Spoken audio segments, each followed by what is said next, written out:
Hello, everybody. Hello, everyone. You're welcome to the next episode of our story. That's another story. And that's Arnold's sense of humour, by the way, people. Storey. We'll let him off with it this time, seeing he does all these great poems. Eh? So we mentioned the Victorian house in our last story. So we thought we'd spend a wee bit more time on that and the kind of things that went on in that house. It was a fantastic house for hospitality, 5 bedrooms and all that space. It was just brilliant. People could come and stay over as they needed. Just when people needed a home temporarily, they could come and live with us. And even people coming just to visit. It was just a great house. And we held committee meetings and different things in the house, different meetings that we needed to do. It had character. An interesting house. We'll never forget the comments from people.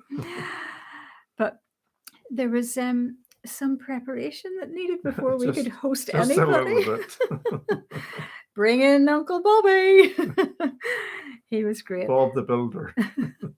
So, Arnold, you've got a poem here for us this week to start filling in some of those surprise. It's great, isn't it? So I'll need these, I'm afraid.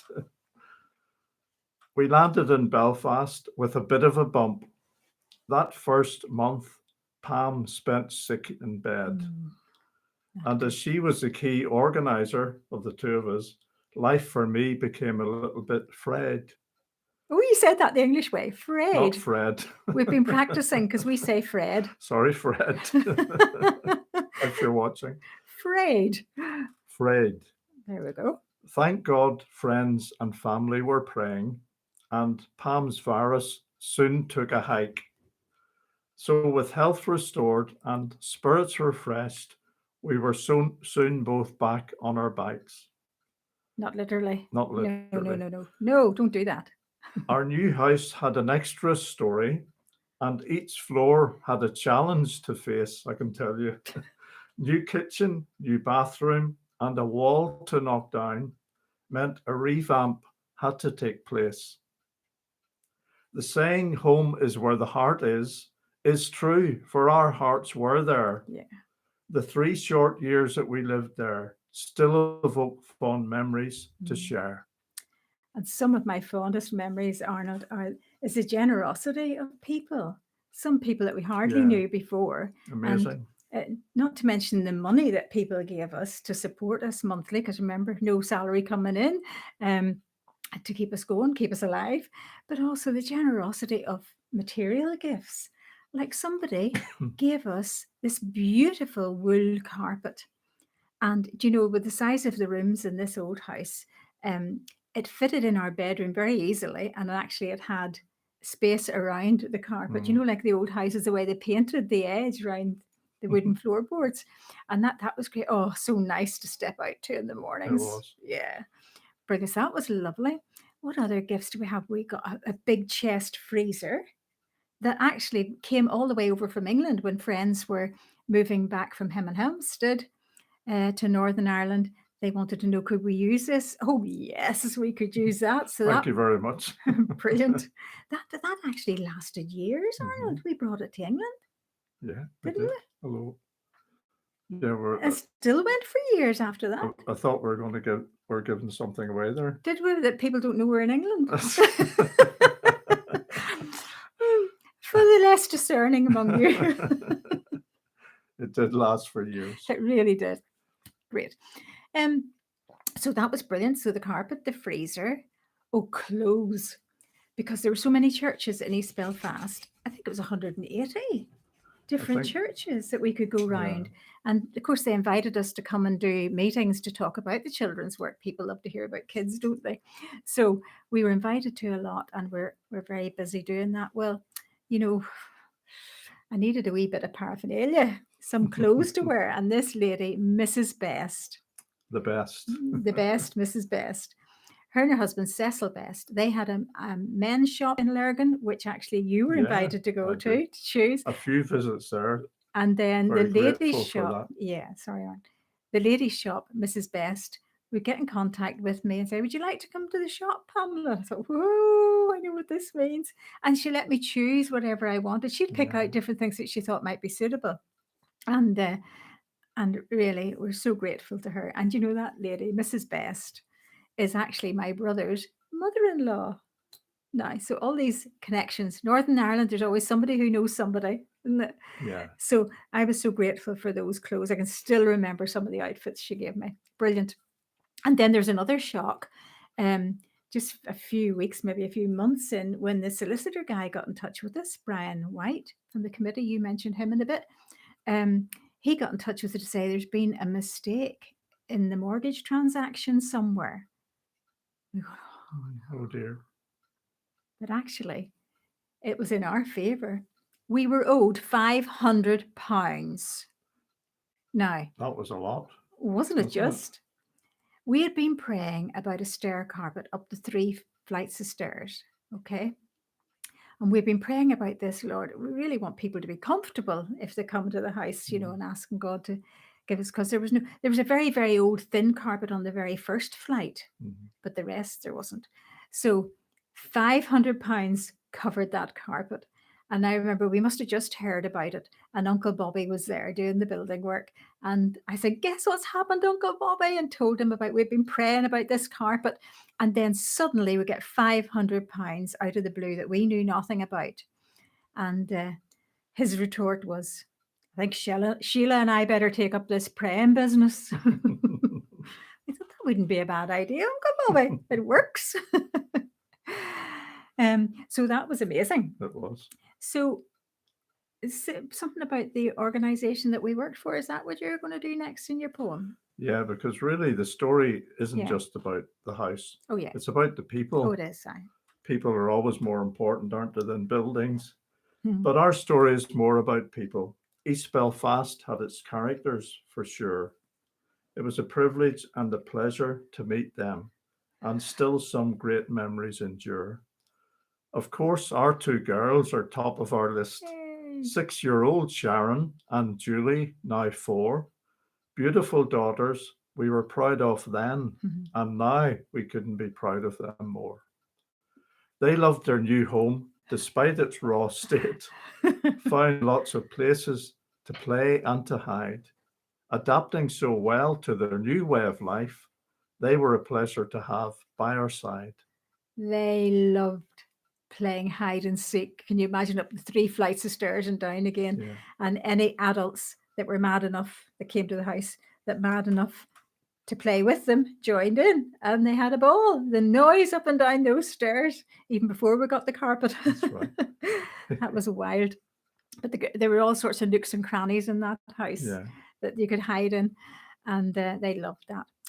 One memory of living in that house that the girls aren't so keen on were the afternoon naps that they had to have some days. Because you see, when we got invited to these meetings in the evening, we made a decision that we wanted the girls to come with us. So in order for them to come with us, because we were there as a family, God called us as a family, the girls prayed through everything with us. I'm sure that's really helped their faith in, you know, later on in life now. Just building in those memories of how God answered prayer. Well, the girls were all part of it. So we felt it was right to bring them along with us. We would present as a family, and for people to get to know our girls as well. So they had to have a nap in the afternoon because they would be staying up probably to 9:30. Now, we got a wee bit of criticism from some quarters, people, not many, bringing your children out at that time of night. And, you know, in a way that kind of hurt on, because I was kind of the disciplined one that made them go to bed at 7 o'clock every night. That was their bedtime. And then in order to help them with their sleep, we brought in the afternoon naps on those particular days. But you know something? I don't think it did our girls any harm. No, definitely not. In fact, probably the opposite, because they were praised by so many people. I don't think anyone ever said a bad word about them, and still don't. That's right. And actually, one of our friends said, your biggest recommendation for children's work is your 2 girls. Yeah. So there you are, Sharon and Julie. People notice, don't they? We're proud of you both. We are, certainly are. So, but there was one afternoon nap that they didn't mind having, and that was when it was going to the uniformed organisation, Every Girls Rally, EGR, in the church that we belonged to at the time. And they didn't mind having an afternoon nap that day because they get out to EGR that evening, which they absolutely loved. Now, it kind of went up, I think, to high school age. And once girls got to high school age, there wasn't anything for them in the uniformed rally. And there was a group of girls who were just about to leave, and somebody had a vision for, well, why don't we take them on, mentoring them on through their early teens? And so I was asked to do that. There were 6 of these girls. I can't remember what we called it, but something to do with EGR. It was a new pilot scheme kind of thing. And I loved those girls. I enjoyed working with them, mentoring them. They were great fun. Lovely, lovely girls. And then at the end of the season, we'd have a party at our house. And one of those nights, one of the girls must have gone up to the bathroom, but all I remember hearing her shouting down, "Come up here, everybody. There's a man flashing in the house opposite." There was a man standing starkers in his window towards our house. And of course, the girls all went screaming up the 3 flights of stairs to look out this window. And I thought, maybe they haven't learnt so much from me as I would have hoped. I didn't look, Arnold. Did you not? No, well, I should I don't hope know not. where I was. I don't know. I don't remember. That must have been right. Well, that's true. Okay, so that's the story of the flasher. So, anything else there? Just a wee minute. Can I put on my glasses? You don't mind? Zoe, I'm sure you don't mind if I put on my glasses again. Oh, that's kind of odd because we do prep, you see, for this. We've got our notes here. I've got mine up here We so it have doesn't look to. too far to the camera. Oh dear, you really notice your memory not being so good as you get that little bit older. Yeah, it was just thinking of CEF, the organisation and the staff and leadership involved. Arnold, you took Yeah. that up with your poem there. Some amazing people. David and Molly McQuilkin were the national directors, such good role models for the workers they served, and they did serve us. They helped establish CEF in Ireland, and their love for Jesus was unreserved. Amazing. Kenny and Mary Martin were the field directors, and love for children just shone in their face. Kenny, the mention of Kenny's name, sorry, just makes me laugh. He was great fun. He was. He still is. They worked hard to ensure the workers and work always gave the Lord Jesus first place. Eric Wells installed a lovely new kitchen for us and created an amazing hot press. Interpretation, Arnold? Sorry, that's airing cupboard to you English folk. There we are. We called it the hot press. It was amazing. It was brilliant. But he was a carpenter, a really good one, wasn't he? And it was amazing the size of that hot press airing cupboard. Yeah. But airing cupboard doesn't quite rhyme, Arnold, for your poem, does it? So will you allow us, other people of other nationalities that don't use the word hot press? Thank you very much. We're obliged. Created an amazing hot press. Harold Robinson and his mum Joan's support was such a help in relieving our stress. Brian White, chair of the local committee, kindly found us a mortgage to suit. John and Agnes, our friends and now neighbours, made us welcome and feel valued to boot. Ooh, Agnes used to appear at the back door with some food in her hand. I seem to remember like an apple crumble or something, and even a shepherd's pie very or something like that. Brilliant neighbours. So kind. Anyway, we might talk about them in our next episode. I think we might. Because they were just great neighbours. So these leaders that you've mentioned there, Arnold, we needed all those different levels of accountability in leadership because we were doing vital work with children and then with the teachers who taught the children. So there were 25 Good News Clubs in East Belfast. So each of those 25 Good News Club teachers, if we needed to contact them about something, which obviously we needed to quite often. Especially at the beginning, to get to know them and them to get to know us. That's true. Well, we had a list of the 25 down with their phone numbers because unfortunately there was no WhatsApp groups or emails or Facebook. In those or olden iPhones. days, no. So it all had to be done by phone. And our phone was the old-fashioned phone on the wall with the cord. So I remember vividly sitting on the stairs. It was in the hallway, wasn't it? Yeah, just at the bottom of the stairs. So I would sit on the stairs and go through this list, phoning each one at a time. And then somebody's not in. I've got to remember, oh, got to go back to that one. So many an hour was spent on those stairs trying to get through. Uncomfortably in the old stair carpet until the new carpet Oh, and the new one came. That was came. so different. Felt it was in luxury. So yeah, we really did need those levels of accountability with working with the children so much and the teachers. Yes, it was kind of busy, Arnold, wasn't it? A bit of a blur, but really good. Yeah, it was a great time. In fact, for us coming from our Plymouth Brethren background, which is we were just grateful for it, for Absolutely. the amount of stuff we learned about God, about the Bible, verses that we learned that we still can quote now. Yeah. Was just an amazing background to have, and we're so thankful for that.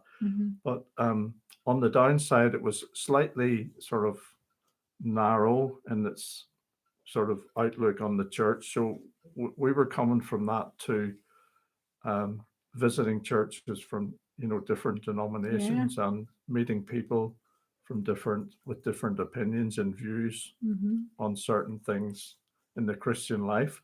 And so it was a good training ground for us, just to sort of widen our understanding and our horizons, really. So it was brilliant. Yeah, really good time, really, really busy time. And we did lots of family services around these different churches as well. And Mother's Day, we were usually doing a family service. So I certainly wasn't working on I was working on Mother's Day. It wasn't like a Mother's Day to me all those years, but that's okay. We were there to do it. And that's what we signed up for, as it were. So, but there's one Christmas that stands out. We were having family over for Christmas dinner, and we were responsible for the family service in the church that morning. And so it's kind of busy, busy, busy. You know what Christmas is like, especially when you've got 2 young children, and then all these things leading up to Christmas, actually making the committee these homemade sweets rather than buying them all a present. I tried to make these homemade sweets. They didn't die, any of them. I've never tried since, I'll tell you that. What a faff. I thought it would be easy. Anyway, this Christmas then, rushing home from the family service, family arriving, and I went to get the turkey out of the oven, and unfortunately tipped the tray up a bit, and the hot fat went all over my feet. So that Christmas day has the memory of me sitting with my feet in a basin. Not your feet up. No. As you should have been. My feet were in a basin of water all day. Oh, but no damage. I've still got my feet. It was quite a feat, that. Oh dear, forgive him. Norman, Agnes, Miriam, and Daniel were our young helpers that we met on the way, plus the hundreds of children whose lives were touched by the God of love we still serve today. There was Bobby and Davida and Lynn McDowell, faithfully teaching their clubs every week, sacrificing their time, energy, and money for the sake of the children they'd reach. Then Brooklyn's church welcomed us very warmly. Even now, some stay in touch. Eleanor, Heather, Margaret, Hilary, and Wilma, and their spouses, we love very much. We do. Teacher training, good news clubs, and youth challenge, committee meetings, church visits, and camp, plus Pam's teaching in every girls' rally. Like our house, we'd soon need a revamp. 5 bedrooms meant we could host many others. The Archers and Grace, we recall.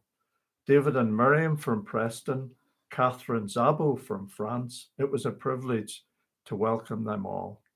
And I just like to tell you all a story of a girl who's very special to us. She needed a place just like for a refuge, really. She was being sexually abused by her dad in the home, and she just had enough, and she had to get out. And I mean, I'm sure things were very different then for social services and child protection and that, but she just had to make her own way out of the house. So she quietly packed up all her things and started to creep down the stairs. She put a knife down her sock in case he was disturbed and would try and stop her leaving. And I am so glad he didn't try and stop her. He didn't hear her, because we could have had a murder on our hands. But she got to our house and she lived with us for quite a while. And obviously, she needed loads of support, loads of love. And it was a privilege to be that to her, and just to be a home that she felt safe in. And the girls loved having her around. She had great fun with the girls, and we felt she was great fun as well to have around. So when she was ready to move on, then it was sad in a way, but you want people to move on, don't you? If you're helping them through a traumatic stage in their life and then want them to move on. So she moved out. So after she moved out, we then had to clear her room for somebody else, ready in case somebody else needed it. And it was interesting. We found some items in that room, and one that sticks in the memory was magic mushroom. Now, here, no. But I actually don't remember how we disposed of it, but I'm sure we did. Maybe many people think that I'm on magic mushroom. Sometimes I feel I could do. No, I don't go there, Pamela. Okay. So that now up to date, we've heard in recent years that this girl still going on with God, married and has children of her own. So it's great, good news story there. Yeah, brilliant. Looking back now, though these years are a blur, we have fond memories of folks in Belfast. We know in our hearts if our paths cross again, those bonds of friendship will definitely last. Our hop, step, and jump into East Belfast would surely be our last for a while, but unknown to us, God had other plans, which he kept concealed with a smile. What was he up to next? Tune in for the next episode. Bye Thanks for for now. watching. Bye Bye for now. bye. Whew.